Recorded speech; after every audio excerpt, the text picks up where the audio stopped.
때 느헤미야 13장 말씀입니다.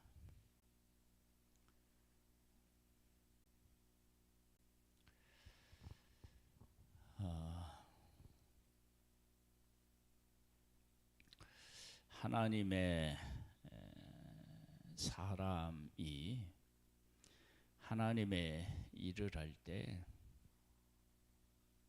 인간 본성에 대한 이해 내지는 그 하나님이 왜 언약을 하셨느냐, 약속을 하셨느냐, 그 이유에 대한 것을 분명히 깨달아 알지 못하면 그러면 우리가 하나님의 사람으로서 승리하기가 어렵습니다. 스룹바벨 와서 성전을 건축하고 에스라가 와서 백성들을 말씀 안에 세우고 또 느헤미야가 성벽을 건축하고 에스라와 함께 백성들을 이렇게 이제 말씀으로 세웁니다.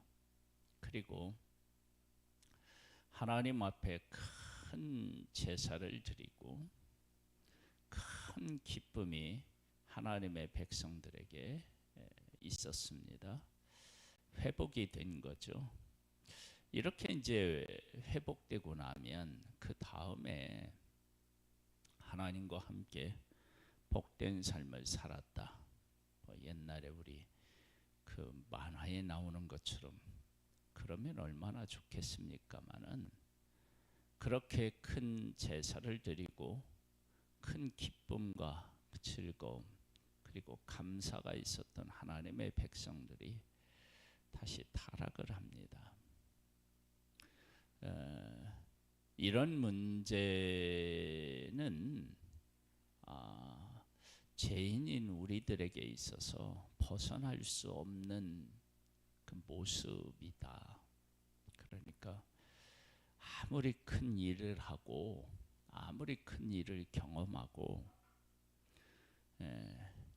그 하나님의 살아계심을 우리가 확실하게 경험했다 할지라도 그것이 우리의 모든 날들을 완전히 보장해 주는 건 결코 아니다.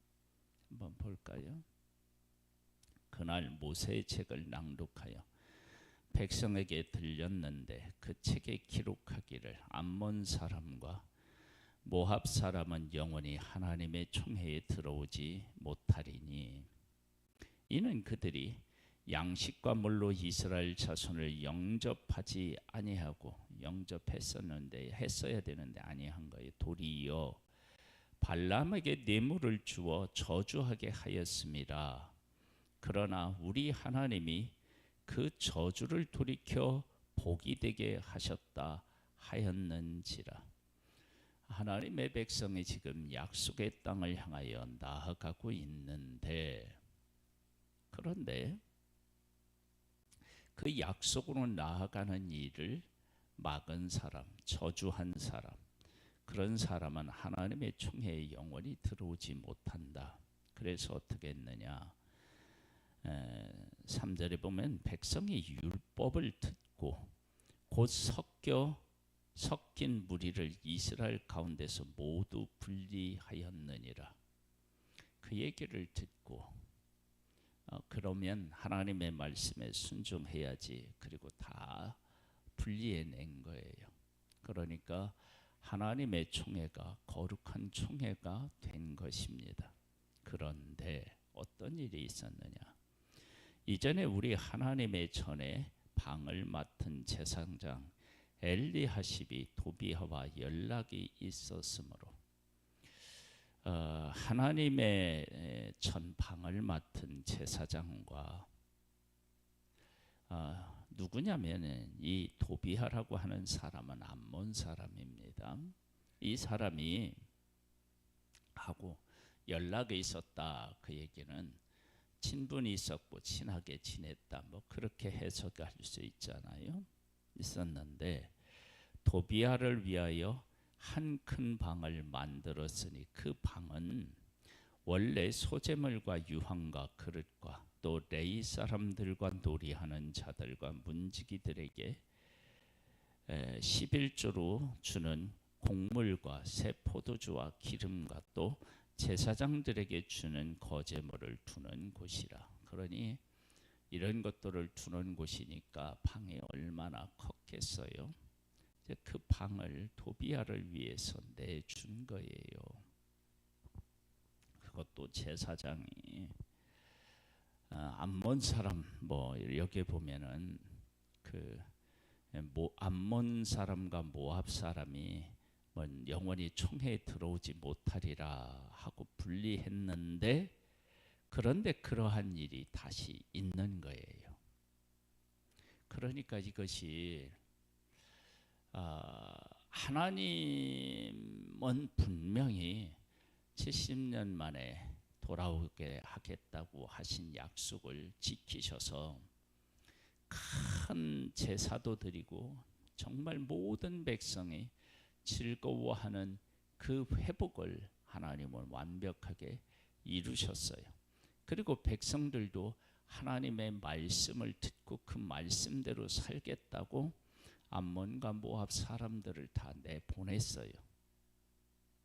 그런데 다시 틈이 생겨서 도비아라고 하는 이 암몬 사람이 하나님의 성전의 한 방을 차지하게 됩니다. 이걸 어떻게 우리가 받아들이고 해석해야 되겠어요?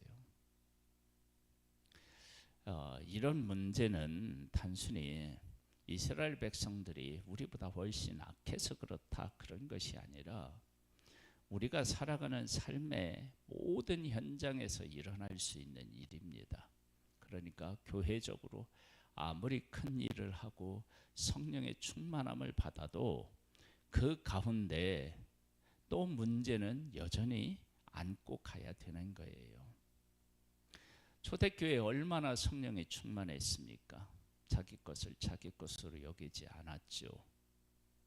그렇게 성령의 충만함과 고난을 이기는 믿음 가운데서도 하나니아와 삽비라라고 하는 이 부부가 성령을 속이는 일을 하잖아요.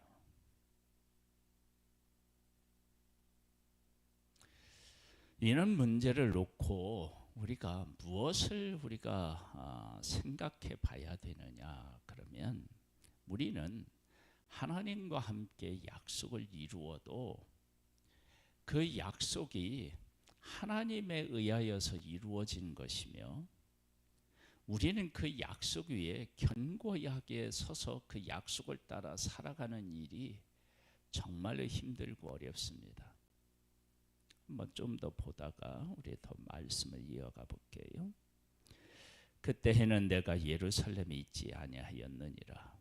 바벨론 왕 아닥사스다 32년에 내가 왕에게 나아갔다가 며칠 후에 왕에게 말미를 청하고 예루살렘에 이르러서야 엘리야십이 도비아를 위하여 하나님의 전뜰에 방을 만든 악한 일을 안지라.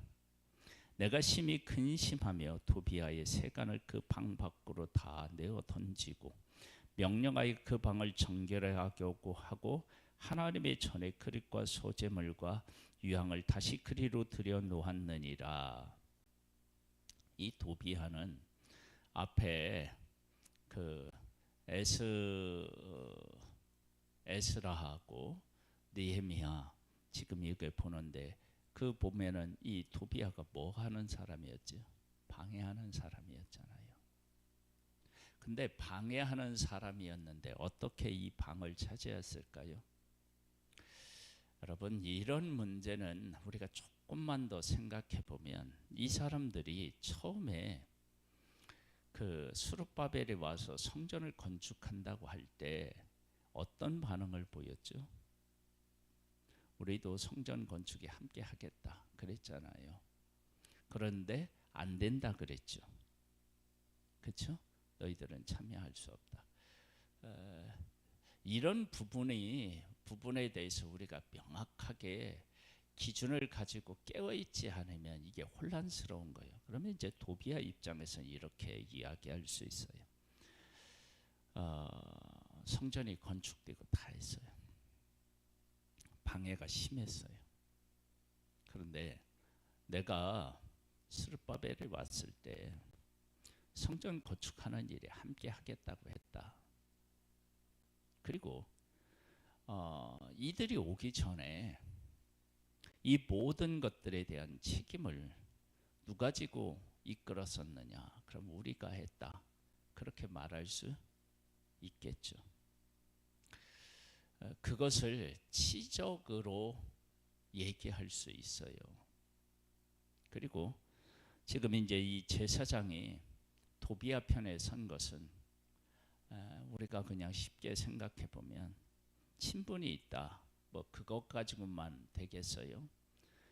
아마 이로부터 나오는 어떤 뇌물 같은 것이 있을 수 있었겠죠.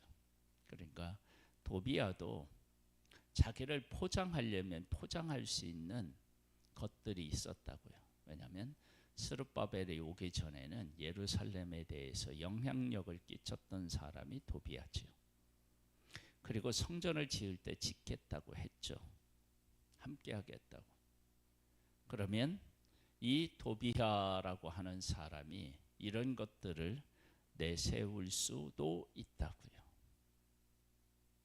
그런데 위에 보면 암몬 자손에게 속한 사람들은 영원히 여호와의 총회에 들어오지 못하리라 그렇게 말씀했단 말이에요. 그리고 그들을 분리했단 말이에요. 그런데 그 분리가 완전히 또 무너져 버린 거예요.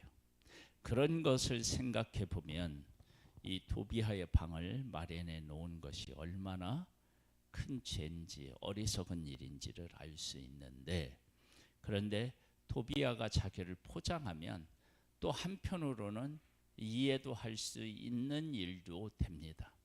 그래서 무리들이 하나님 앞에서 살아가는 이 동안에 하나님의 말씀을 기준으로 해서 정확하게 어떻게 살아가야 하는지 기준을 가지고 있지 않으면 뭐라고 할까요? 눈 떠 있는데 고백한다고 하는데 그런 일들을 우리가 행할 수 있고 당할 수도 있습니다.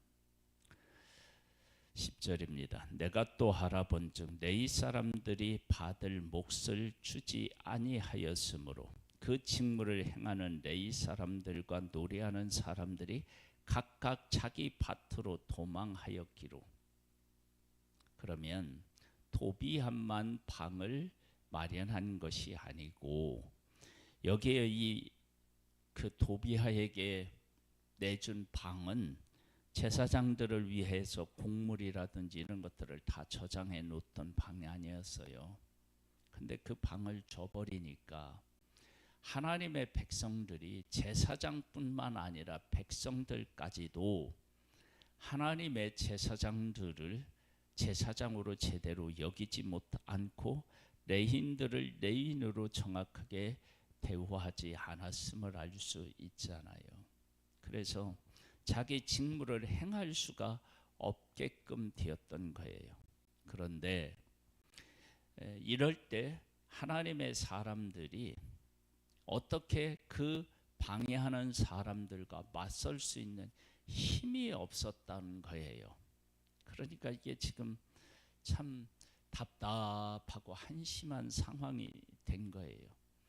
내가 모든 민장들을 꾸짖어 이르기를 하나님의 전이 어찌하여 버린 바 되었느냐 하고 곧 레위 사람을 불러서 모아 다시 제자리에 세웠더니 이에 온 유다가 곡식과 새 포도주와 기름의 11조를 가져다가 곡간에 드림으로 내가 제사장 셀레마와 서기관 사독과 레위 사람 부다야와를 창고지기로 삼고 마따냐의 손자 삭굴의 아들 하나를 버금으로 삼았나니 이는 그들이 충직한 자로 인정됨이라.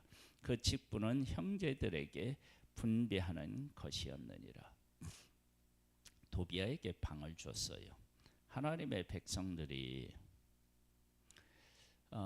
하나님 앞에 곡물을 드리든지 드렸어요.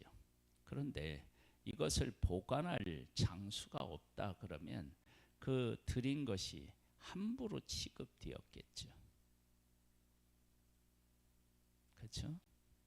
그러면 함부로 취급되는 그 모습을 보고 백성에 드릴 마음이 없겠죠.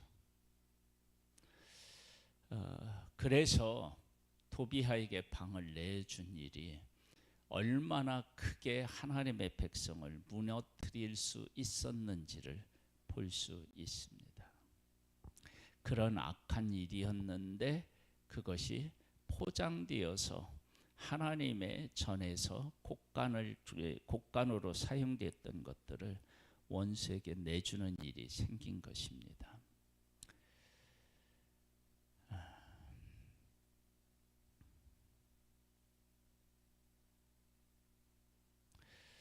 14절입니다. 내 하나님이여 이 일로 말미암아 나를 기억하옵소서.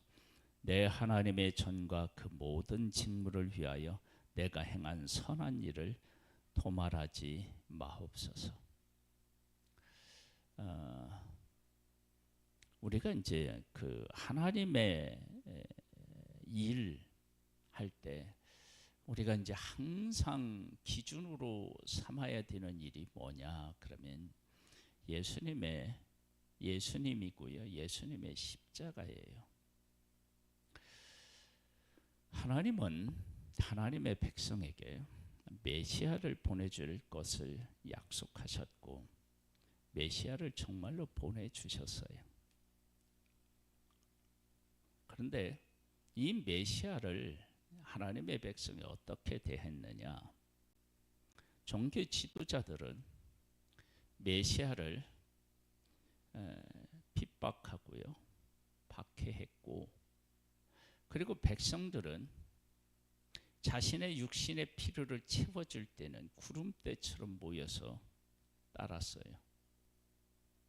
그런데 예수님이 십자가를 지시려고 하자 다 돌아서서 십자가에 못 박으소서, 십자가에 못 박으라고 그렇게 외쳤습니다. 하나님의 언약을 분명히 이루셨는데 그 이루어진 언약에 대한 하나님의 백성들의 반응이 그러했다는 거예요. 우리들이 조심해야 될 것, 영적으로 정말 깨어 있어야 할 것이 무엇이냐 그러면 하나님의 약속이 이루어졌는데 그 약속이 이루어지면 어떤 것이 우리에게 유익하냐 그러면 육신적인 것도 유익해요. 예수님이 오셔서 병을 고쳐주시고 먹여주시고 말씀도 전해주시고 얼마나 좋아요.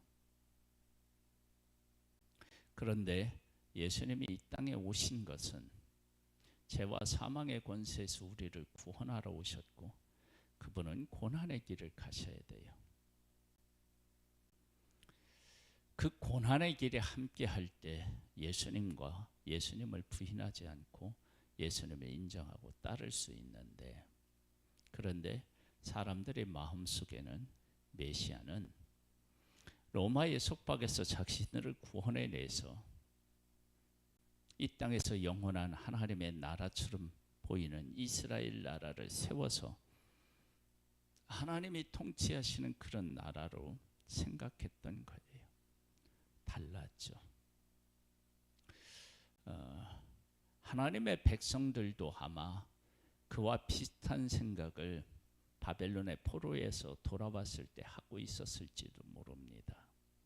근데 그런 생각이 사실은 우리들 마음에도 그런 생각들이 있다는 거예요.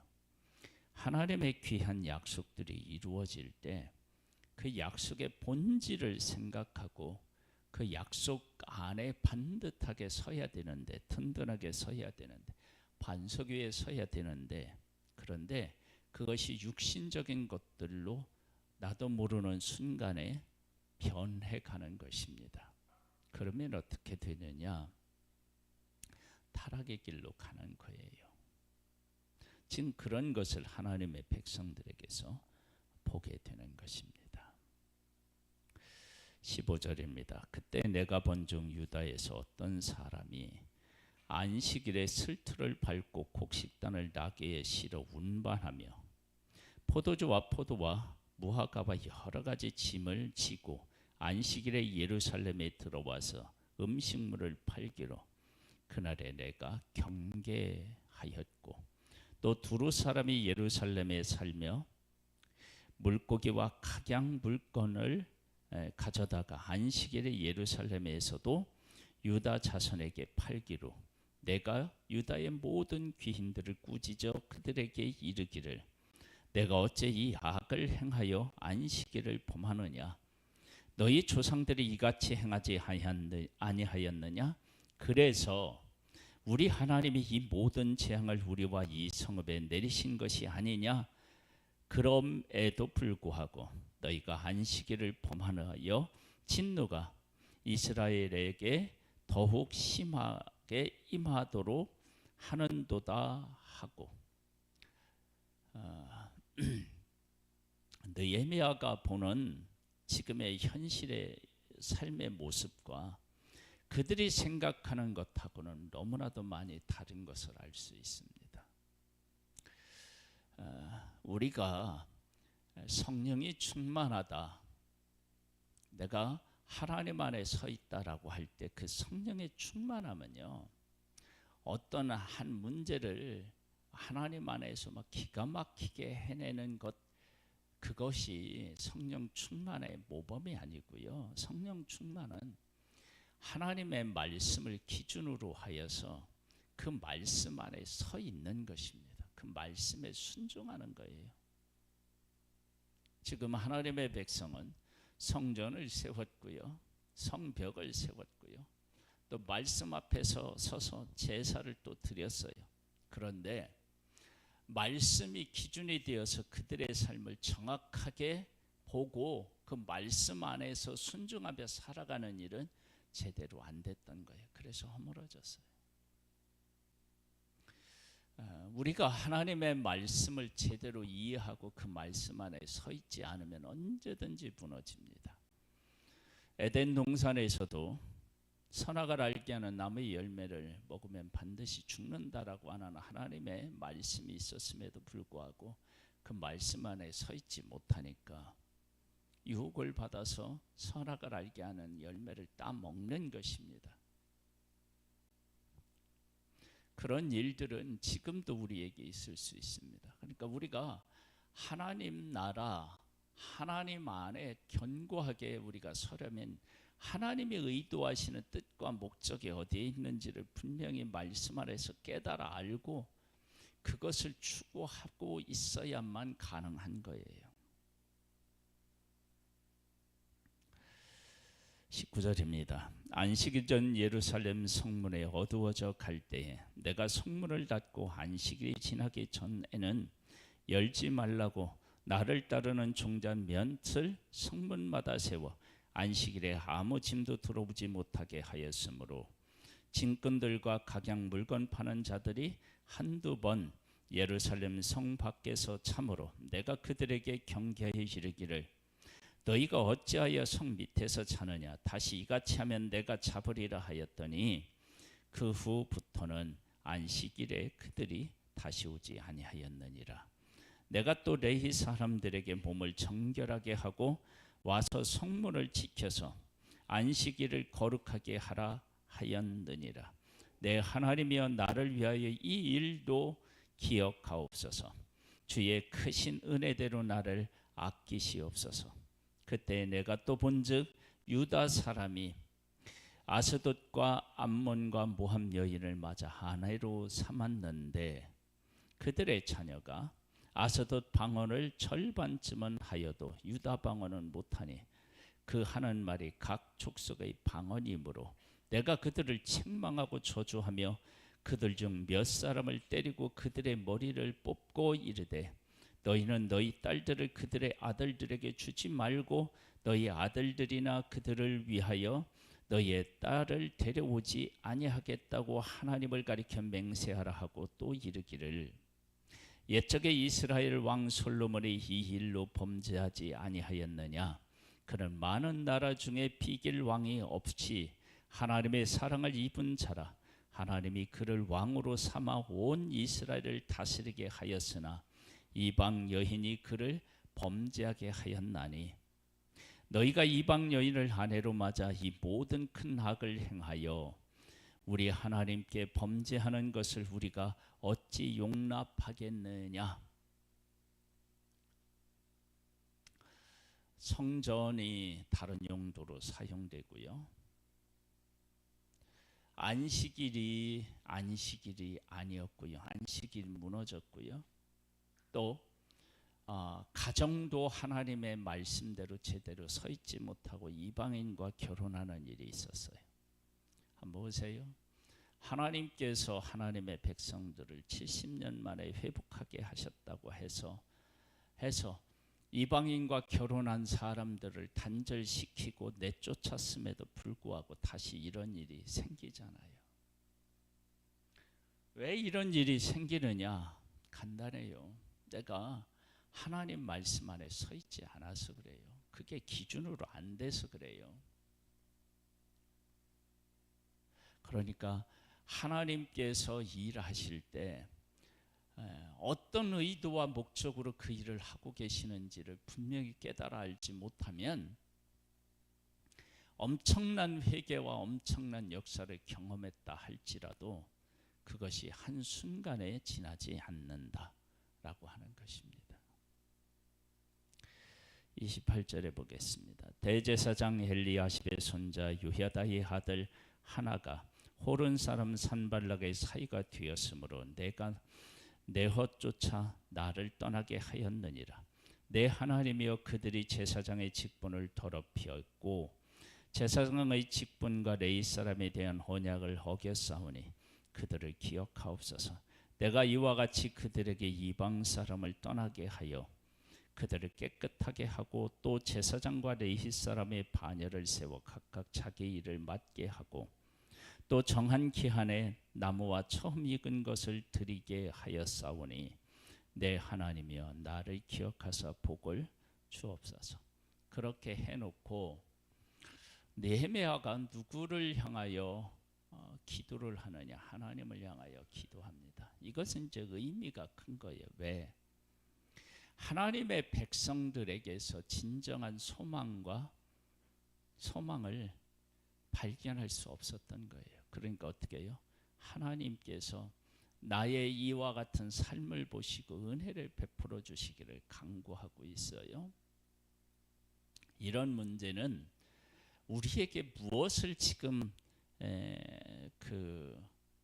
전해주고 싶으시냐라고 하면 이런 것입니다. 하나님의 백성들에게 하나님은 70년 만에 돌아오게 하시겠다고 하셨고 그 약속을 지켜서 정말로 큰 제사와 큰 즐거움 가운데 거할 수 있도록 하나님이 은혜를 베풀어 주셨어요. 이 모든 일은 하나님께서 하신 일입니다. 그렇게 하셨는데 백성이 또 지금 타락했어요. 그러면서 느헤미야가 마지막에 하나님을 향하여 기도해요. 그 얘기는 하나님의 백성에게 소망이 있는 것이 아니라 하나님과 하나님의 약속 안에 소망이 있다. 결국은 예수 그리스도께서 이 땅에 오셨고 그 예수 그리스도를 믿음으로 말미암아 하나님이 믿는 사람 안에 성전 삼고 와 계시는 그런 일을 하나님이 하셨습니다. 즉 우리에게 소망이 있는 것이 아니라 하나님의 약속 안에 소망이 있음을 우리에게 보여주는 거예요. 결국은 우리의 삶은 하나님의 손에 달려있고 하나님의 은혜 아래 달려있고 하나님의 약속 안에 달려 있습니다. 우리가 구원을 얻어서 하나님의 자녀가 되었고 하나님의 성령이 우리 안에 거하시고 그 하나님의 은혜와 사랑을 받으며 살아간다고 하는 이것이 그래서 얼마나 큰 은혜이며 복인지를 알 수 있습니다. 오늘도 우리는 하나님의 말씀을 가지고 하나님께서 무엇을 원하시는지를 근본적으로 묻고 그 가운데 서서 하나님과 동행하는 복을 누려야 될 줄로 믿습니다.